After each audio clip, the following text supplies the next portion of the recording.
How's it going, sweet peaches? Welcome to Peaches and Powerbombs. I am one of your hosts, Alora Presley, and on my other side is my girl, Majestic Marie, and we have a very special guest today. She docked her ship here at Peaches and Powerbombs to talk about AEW, indie wrestling, all the good fun stuff. And we're so excited to have her on. Vicky Dreamboat, how are you doing? Oh, I'm doing good. How are y'all doing? Doing good. Doing Just great. peachy. Thank you so much. Yeah, perfect. Right, exactly. Just thank you so much for having me. No problem. We'll start off with the general. How'd you get into wrestling? Is we just everybody has a different story, so I'm interested to hear how you got into it and how did you get started actually wrestling. Yeah, no, thank you. Good question. I tell this story all the time, but it changes a little bit, so bear with me while I like hit all my points or whatever. So Okay. back in 2020, I was in. This is actually how I met my fiance. I was in an improv comedy show that was a long form show about wrestling. It was called Glimmer. It was based off of Glow, like the Gorgeous Ladies of Wrestling. So there were 8 women and 2 men, and I was one of the women. And before then, I had like watched wrestling and I liked it, but I didn't actually start watching wrestling until like 2019. So I'm fresh. I didn't like grow up watching wrestling. I have a very different story compared to a lot of other people who are like, I was watching wrestling my whole life, you know? And then fast forward to like middle to the end of 2020, my good friend, Dean Cooper, bought a wrestling ring and he was like, hey, you guys, if you help me put this up, I'll teach you how to roll and bump and I'll train you. And I was like, all right, cool. So I was like kind of backyard trained, kind of not. Like I would say that I was around wrestling more than I was actually wrestling until October of 2021 is when I decided to take it seriously. I had my live debut in July of 2021. It was the first time I'd ever wrestled in front of a crowd. It was the first like real competitive match that I'd ever had in front of a crowd. And I was like, all right, well, I think I want to take this seriously. So I spent the rest of that summer actually saving up to go to the Nightmare Factory in Atlanta in October. So October happened, November happened. I got hurt at the end of November. So like 2 months into my formal training, I broke my foot. And I was actually supposed to make my AEW Dark debut in that time frame. So that got pushed back. Like I was hurt for like 6 months. It was a really stupid fracture. Had to have surgery, did the whole thing, and then I hopped back on in like March. So I'm pretty fresh. I'm pretty green in terms of like actual wrestling training and experience. But that's the very short, like condensed version of how it all started. Fresh meat. Yeah, for real. I'm picking on you. Since you're so new to our world, now Alora and we have been wrestling fans our entire lives, and we're in our 30s, and so we've been around the biz, I guess you would say, for about 30 years now. So talking to someone who's just coming into our world, Yeah. how much of a shock, like was there like a culture shock in trying to learn everything and like just Yeah, definitely. I think I'll never learn everything. I'll always be learning for the rest of my life and the rest of my career because there's just so much to it. I will say that people pick on me a lot because they make wrestling references that I just don't know because I have the wrestling that I like to watch and it's the wrestling I like to watch. And I'm curious to learn about the greats and I'm always curious to go back and watch, like the Attitude Era is probably my favorite time period. I also really like Ricky the Dragon Steamboat, right? But there's wrestlers who I watch who I'm inspired by and there's promotions that I just don't watch. And so people are like, you're not a real wrestling fan. And I'm like, well, maybe not, but I'm a wrestler. So I don't know what to tell you. Like when people cop Attitude, I'm just kind of like, I don't know. I have a lot of respect and reverence for the business, and I don't see that ever changing. And I think like in that, if a vet tells me to watch a match, I'm going to go watch that match, right? So it's kind of like it's very hard to like feel caught up because you're just constantly learning and constantly evolving and constantly growing. I don't know if that answers your question. I kind of got on a tangent. I'm sorry. I'm very caffeinated. No, that's okay. And gatekeeping is a problem in almost every little area that someone might be interested in. So we're not going to do that to you here, because we think that if you are currently watching wrestling or you're currently in the ring, then that makes you a wrestling fan, and that makes you a wrestler. So, welcome to the wrestling world. Thank you. I'm happy to be here. The very first match I ever saw was Mankind versus Undertaker's Hell in a Cell, and that's what made me fall in love with wrestling. That's a good one. You're a real wrestling fan. Like, I'm telling you, people are like, that was your first match and you wanted to keep watching? I was like, heck yeah, it was. What do you mean? Have you seen it? Mine was Royal Rumble 1995. Was the Royal Rumble match where Shawn Michaels entered first and won. Yeah. And of course, I was 11, and I'm like, who is that? Right, exactly. But I got, that's how it started for me, and yeah. But the one thing that I wanted to ask you, this is when I first heard of you, was you were at MomoCon at the end of May recently, just before the summer hit, which is a big convention in Atlanta, and you got to wrestle Brandy Scotch Baker, and I believe Shalonce Royal there too. Mm-hmm. That was, Royal and I had trained together before, but that was our first match together. Oh, okay. Well, that's good. That's interesting. I'm sorry. Go ahead. I'm so sorry. I think there's a little delay. I wasn't trying to interrupt you at all. I also got to wrestle Teal Piper, which was really freaking cool. Nice. Yeah, that match is dope.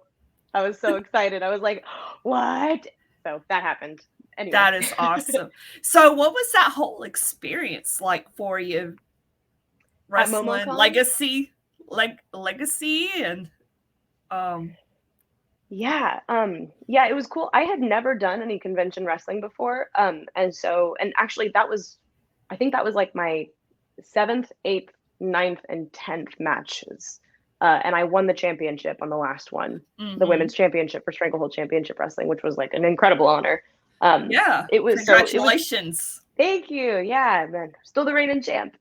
It was overwhelming to say the least, but in the best way, I would say, because going into that as green as I was, right, and having as little live wrestling experience as I did, and having like being in a training mentality and then trying to transfer that over to a live crowd was very, very difficult.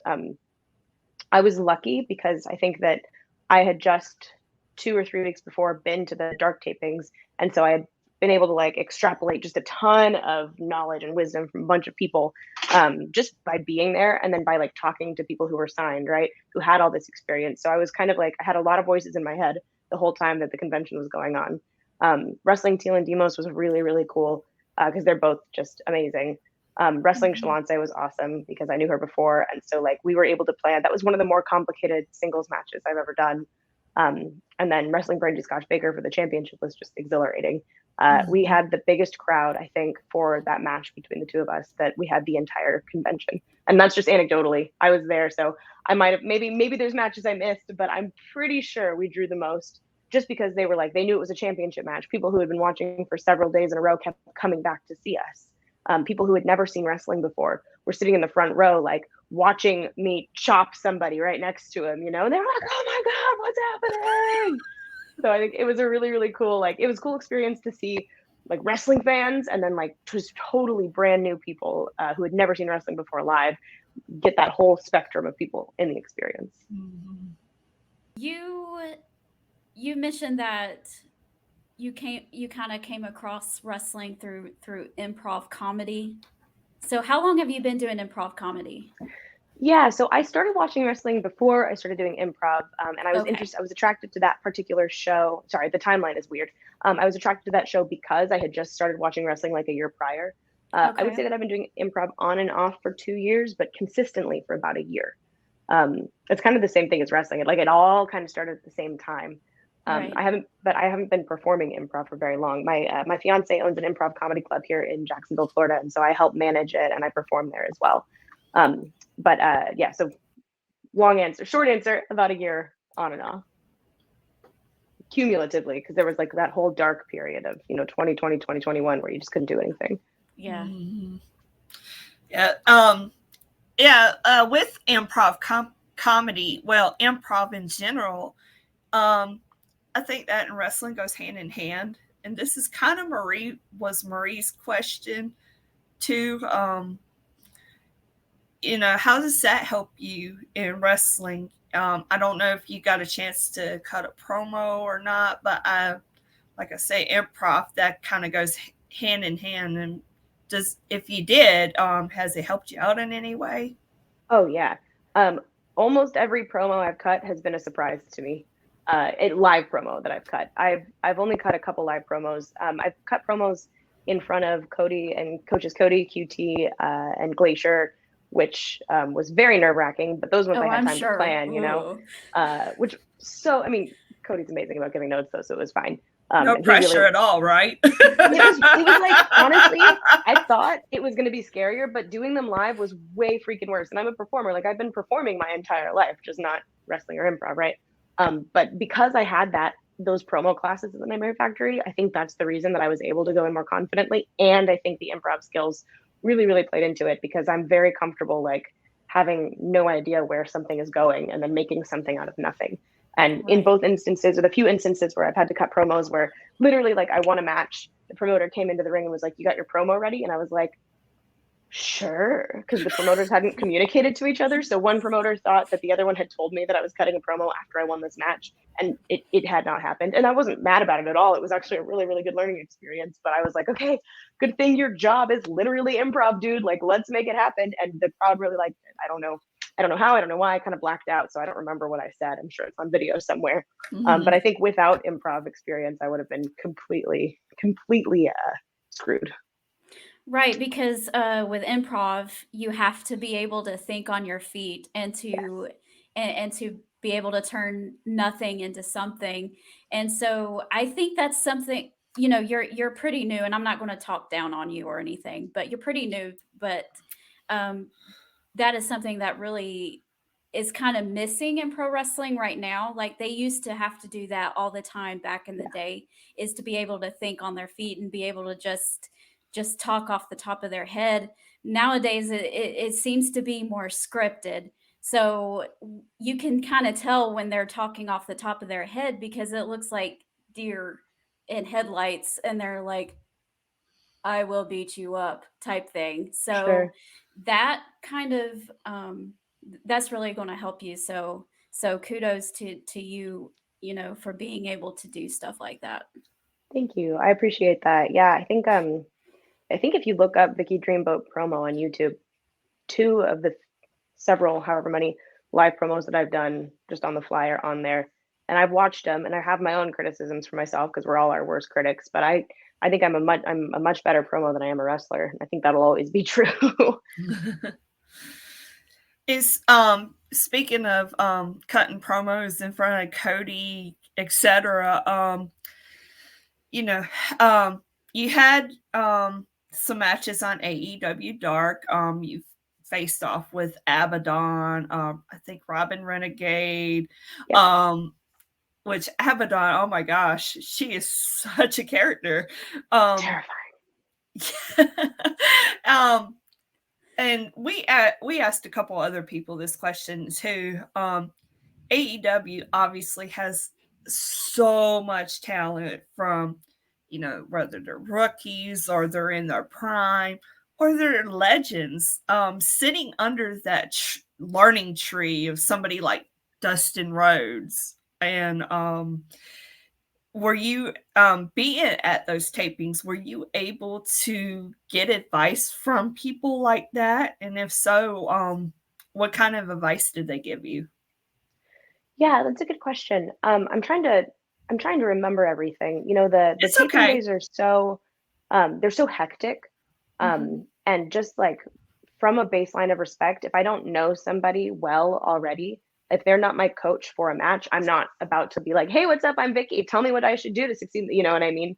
I will say that Luther was my coach for one of the matches that I had on AEW Dark, and I love Luther. I love him. He's amazing. And he has always consistently, even because he was at the Nightmare Factory showcase, he was there. So he was like, kind of like, I glommed onto him. I was like, "Hello, I know you're busy, but I'm just going to stick around and watch what you do and see what happens." And he's given me some really, really solid advice. Just ranging from like, my strong suit, he said, my strong suit is my gimmick right now. One of my strong suits, he said that I have a strong gimmick and like lean on that. And so he kind of made me feel confident about that, because a lot of people are like, oh, I don't even have a gimmick, I'm just good at wrestling or blah, blah, blah, whatever. And I'm not talking down to anybody. I'm just saying like that is a thing where people are like, I don't need a gimmick because I'm good. And I'm like, that's fair. I need a gimmick because it's what I want to do, And so he was like, look at me, look at how good and how successful I, Luther, am. Look how good you could be and how good Abaddon is with her gimmick too, right? So I think that like that experience in particular and his advice was very, very helpful. Other than that, though, Madison Rain at the last Dark tapings that I was at, she had some really good notes for me and critiques. She's just she's a wealth of knowledge. I was like actually kind of nervous to meet her, and I think she could tell. I was like, hey, I'm not trying to mark out on you or anything. I just, hi, what's up? I'm Vicky. So like being like, it's all about opportunity though. And I think that I've just been like in the right place at the right time with those particular people. And I hope for more opportunities in the future to continue getting advice. But like you said initially too, just to wrap this whole little segment up, being around Cody and QT and Glacier and having them, and also just other folks that would come in and out of the Nightmare Factory too. Malachi Black was there, Mark Henry. I mean, just folks that like would come and do short seminars or things. Just having them like imbue any knowledge upon you is helpful. So I've been fortunate to get a lot of pieces of wisdom, like nuggets of wisdom from all sorts of people. So with women's wrestling, it's really has grown in the past probably 5 to 10 years. And before it was really just kind of like a side note type thing it was just seemed to be the filler of whatever show you might go to, WWE, TNA, whatever it seemed like it was just kind of there. But for the past couple years, it's really made a splash, and it's really become part of the Main Street culture of wrestling. But to me, it seems like the independent shows, or at least the ones that I've been to, have really are still kind of a little bit behind on that. And what is your thoughts about women's wrestling on the independent scene, and where would you like to see it kind of grow? Yeah, that's a good question. I think from a wrestling perspective, I'm actually really happy with the direction that women's wrestling is going on the indies. We have actually three all-female promotions right now, and one of them is about to be on television, on syndicated TV. That's really great. Wow, we have Women of Wrestling premiering on September 17th, right? And Right. so because of that, I feel like that's a huge step forward. And almost all of those women came from the independents. Those are Right. women who are grinding and who have been in the business for a long, like Marina Tucker, I got to wrestle her. She's insanely good. So like seeing her get those opportunities in an all-female promotion, right? And then we have Mission Right. Pro. So there's just so many, like the opportunities are cropping up. Now, I will say on most indie shows, if I'm on an indie show that's not an all women's promotion, I'm the only female match on the card. Right, exactly. That's what I was getting at. Yeah, exactly. So like I just want to make sure that we give like credit where credit is due, and I wanted to front load that, and then kind of also say you're right that I don't know if it's that people are behind so much as it is that like there are very few female wrestlers that are like at the skill level that it takes to get signed. And as soon as it happens, they get snatched up, and then there aren't women on the indies anymore. And so then it's new. It's like me, right? It's like people who are new, who are starting the grind again, who need 3, 4, 5 years to get to the point where they can get signed. But then we get snatched up by an all-female promotion. So I wouldn't. There are some promoters that I would fault for it who like just aren't trying at all, and that's crappy. And they should be trying harder. It's a lot of pressure to be the only women's match on the card because we're regarded as the bathroom break a lot of the time. And that's not my preference. I actually kind of like the challenge because I like being the reason people stay in the room. And so I think like for now, if I haven't found myself at any promotions yet, I've been fortunate that every promotion I've been at has been like, hey, we're going to put you in a good spot in the card. We're really grateful you guys are here. Like, give us a good match, give us a banger.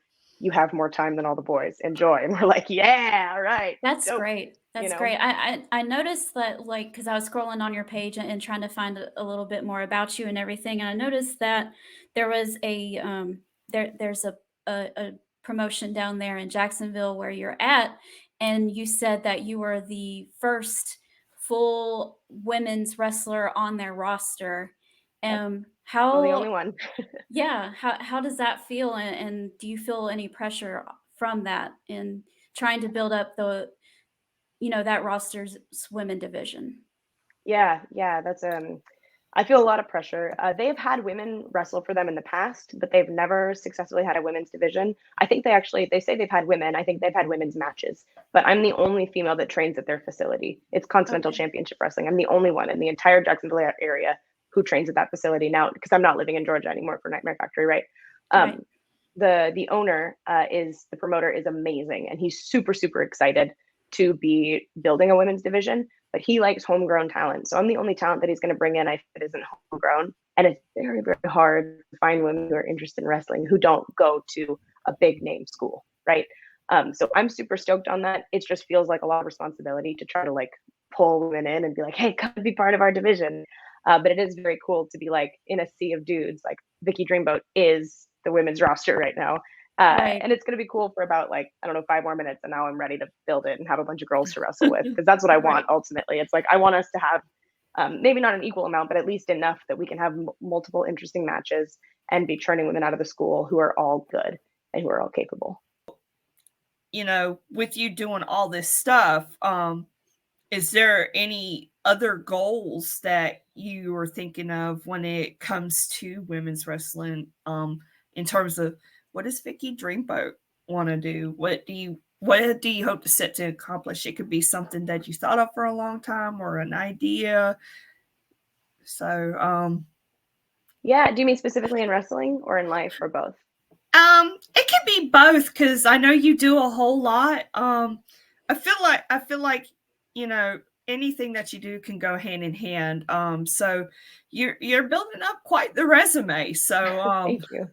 Mm-hmm. Yeah, no, thank you. I think it's hard because in terms of wrestling, like I'm having so much fun just kind of grinding on the indies and learning.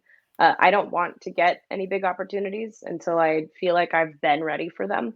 I will say that Impact, I have my eyes on either Impact or on WoW. Those are the two promotions that I feel like are doing women's wrestling really well. Right. And I just like the style the most. But I mean, obviously, like if I were ever to get an opportunity with AEW or with WWE, I wouldn't turn it down. I would be stoked on anything. Like a contract is a contract, and I would be incredibly grateful for anything that came my way. Just being realistic with myself and with my skill level, and with being a gimmick wrestler, I think there's room for me in those places, and I don't know that there is room for me in the other ones. In terms of life, it's been very fulfilling to help my fiance start this business in Jacksonville, and doing improv and bringing improv to this area, and expanding the business and expanding our reach within the community has been like just a dream come true that I didn't even know I had. Didn't even know I had the dream until I started living it.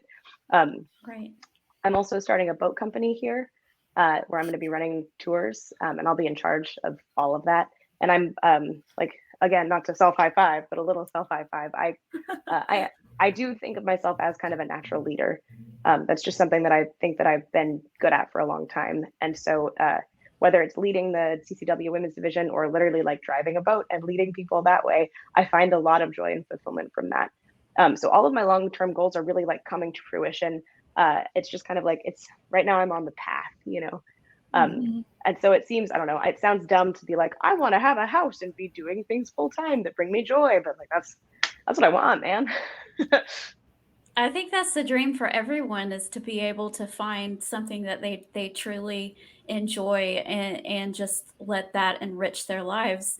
Now, I'm really curious, how did you get in the boating business, and what made you go, hey, that's what I want to do? Oh man, living the gimmick, man. Yeah. I mean, they say play what you know. Right. So I think it was 6 years ago, something like that. I went to Alaska to visit a friend and visit my boyfriend at the time, and I ended up living there.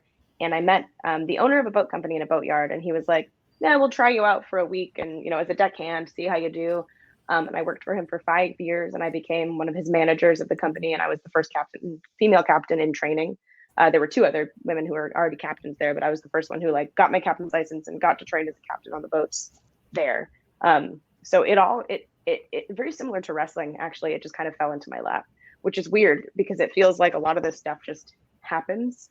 And I know that I've like put in the work to make the things happen, but it's like the building blocks just line up, and then I just gotta dominoes line up and I knock them down, get to go out for it on my path.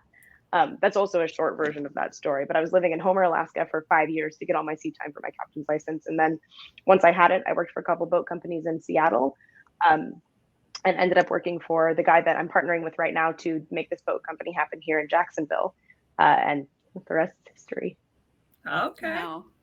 That's awesome, because we've had several boat captain gimmicks in wrestling before, but you can see right through it that they've never probably even been on a boat in their entire life. But you're actually living it, so that just shows that things like that, even though you call yourself a quote unquote gimmick wrestler, it really isn't, though, because that's your life.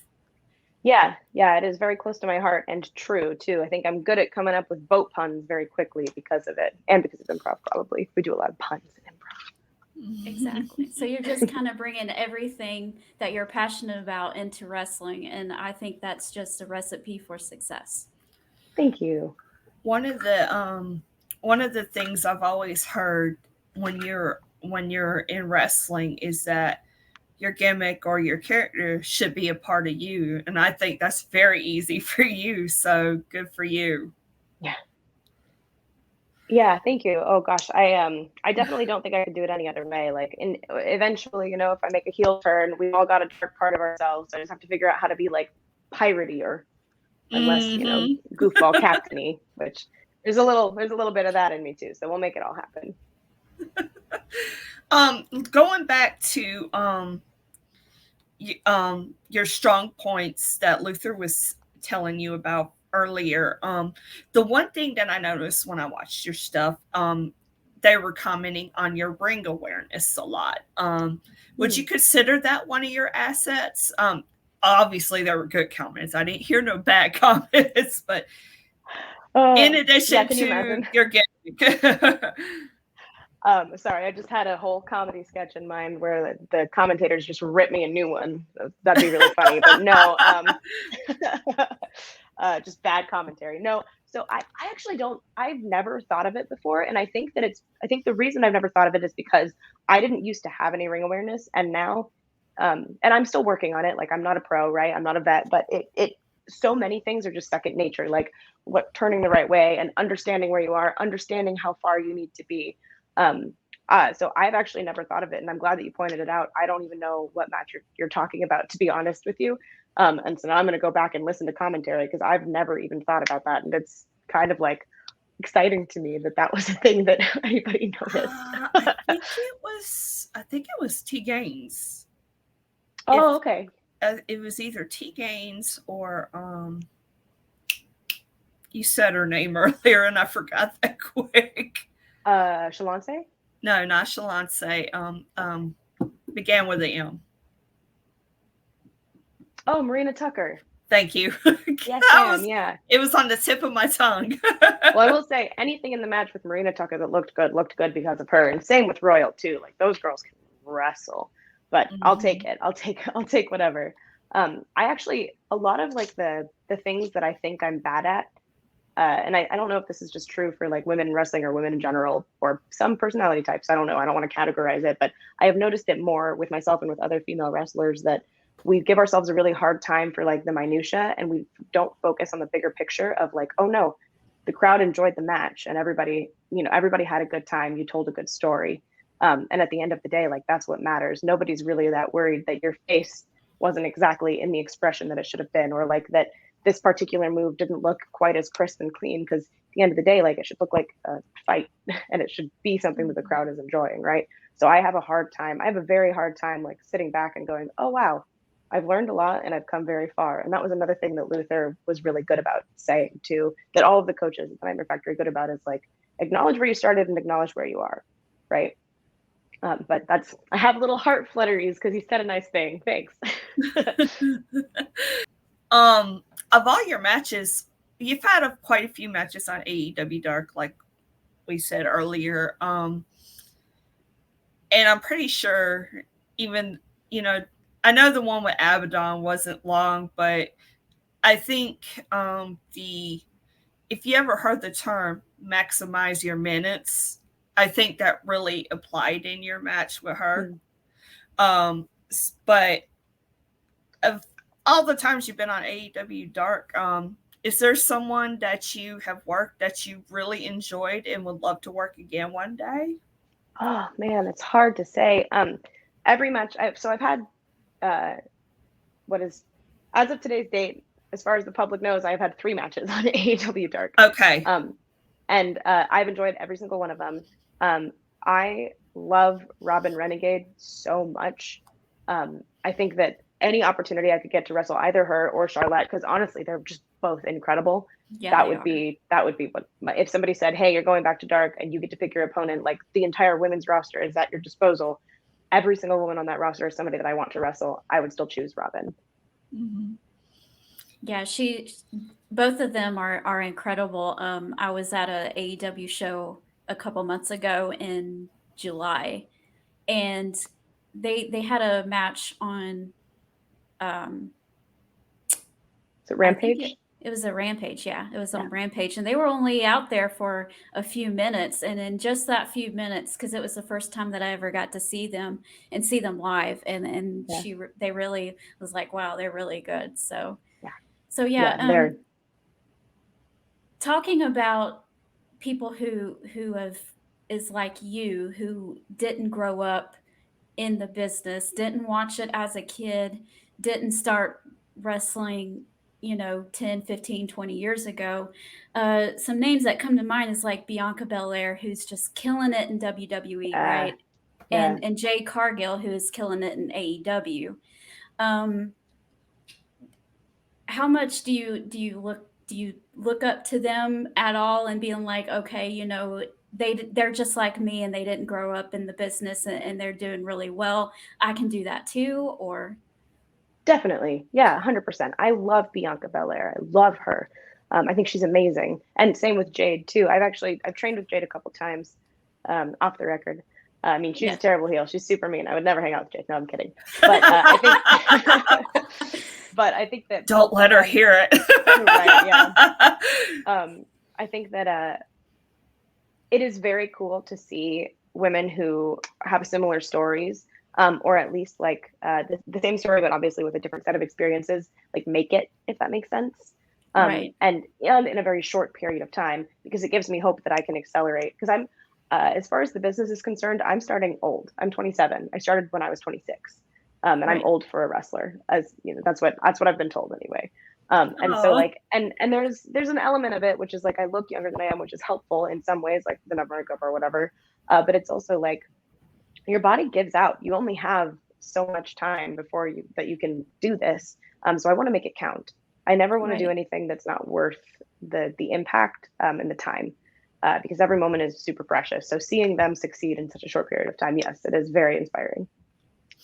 Right. I don't know if you've met Diamond Dallas Page or not, but he was prevalent in WCW in the 90s, and he started when he was 35 years old, and he didn't become world champion until he was 40. So, there's always that glimmer, Look at him now, not too old to us, so. No, definitely. I have met him. He's super nice. Super nice. But he's definitely an inspiration too. It's like, all right, well, you didn't even start until you were 10 years my senior almost, so I'll be all right. Right. Of course, Jade has been put on a pedestal to begin with. And ever since then, she's really come into her own. And she always says, yeah, I'm green like money. Yep. Her attitude towards all those that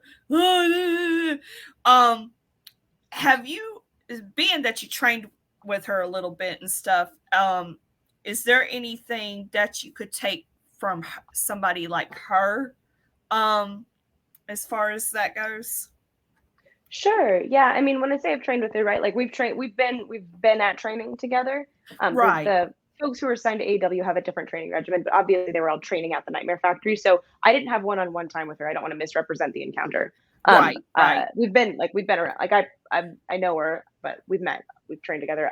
So just so I don't misrepresent that, all of that to say, her work ethic is the reason that she is where she is. And people are like, oh no, it's her body, it's her looks. And it's like, well, that don't hurt, but that's not the reason that she's as successful as she is. It's because she really did work super hard and put in the work. So I think what I take away from that is just like, you get out of wrestling what you put into it 99% of the time. And a lot of people are like, oh, I'm mad that I'm not farther. I'm angry that I'm not this. And it's like, well, have you been networking? Have you been doing this? Have you been selling your merch? Have you been putting your name out there? Have you been reaching out to promoters? Are you staying in shape? Are you taking care of yourself? Are you training regularly? Are you learning new things? Are you sharpening the skills that you think you already know? Because you can't do the basics too much. I mean, you think about like a basketball player, you think about a football player, what are their warm-up drills? It's the basics. They do the basics. That's one thing Glacier always said too. So I think that like her not actually having an ego about it and just being willing and open to learning and continuing to learn, that's what's brought her success. So that's what I would take away from Jade's whole journey. Yeah. And her and Bianca and the like have kind of had to learn on camera, and that's kind of where you are too. I mean, you're not on, live television a whole lot, but you're still on their programming. So how hard is it to be kind of learning the business on camera? It's a lot of pressure. You don't want to mess it up. It's not as much pressure as it is being being on live TV. But they treat AEW Dark just like it is live TV. Right. You don't get do-overs. You don't get to stop and say, oh, I messed up, I'm going to go back. Like, that is a show.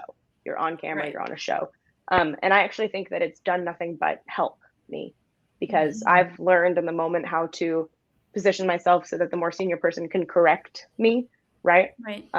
Or vice versa. I've learned, not at AEW, only people at AEW have only ever taken care of me. I haven't done anything for them. But in other matches that are on camera, right, like indie shows, I've been the more experienced person for some godforsaken reason. And so I've had to figure out like how to fix mistakes and during a live show, because when you're in front of a crowd, you're in front of a crowd. And it might not be the same as being on TV or being at TV, but you are learning in the moment.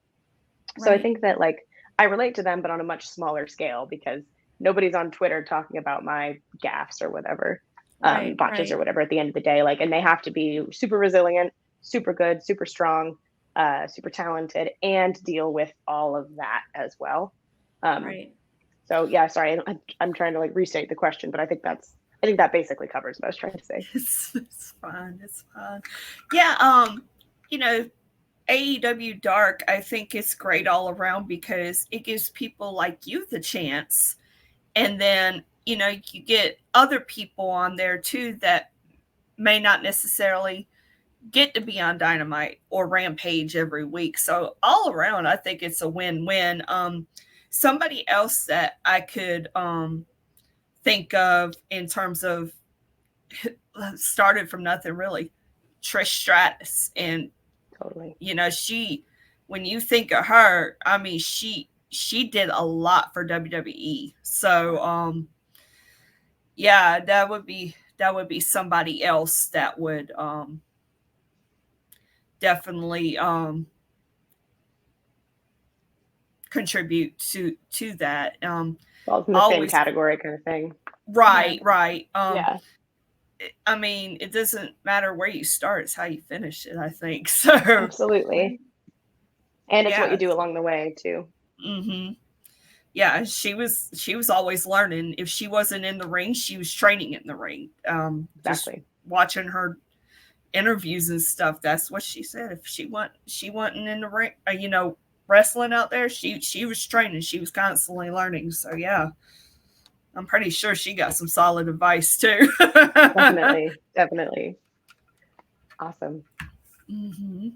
So, let's see. I don't think I have any more questions, but well, I'm also on just a tiny bit of a time limit. I'm sorry. So if you're fine. No, that's fine. More, but I got to start rolling pretty quick here.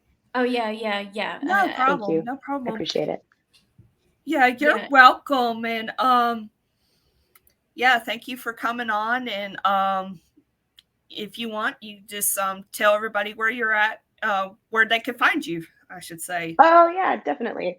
I like put my hair up and then I don't like it, so I'm gonna take it down. That's where we're at. That's where I'm at. Just kidding. So you can find me, you can go to vickydreamboat.com to purchase all your Vicky Dreamboat merch that you might want. You can also go and find me on Twitter, Instagram, and Facebook. All of the handles for that are Vicky Dreamboat. I think Twitter is Vicky_Dreamboat, but if you type, I'm the only one on there. You'll find me. I have a TikTok, but I'm really bad at using it. I basically post like once every 3 months, and it's terrible. But you can follow me there. I'll share videos with you. It's super fun. And feel free to reach out to me at vickydreamboat@gmail.com for booking inquiries. All righty. Well, I appreciate your time, and it was really fun chatting with you. And good luck. We have another match coming up on Dark. Yeah. Oh, yeah, Julia Hart. Yeah. Scary. House of Black. Yeah. Watch out for that mist. For sure. Ooh, scary stuff. Yeah. So good luck to you, and in all that you're doing. It was a pleasure talking to you, and we hope to talk to you again soon. I hope so too. Thank you guys for having me on. Take care. You too. Yes, thank you very much. And everybody, make sure to like, share, subscribe right here on Peaches and Powerbombs on our YouTube channel and our Facebook page, and follow us on Instagram and Twitter as well. So we will see you guys later next time, and y'all have a good one. Boom. Bye.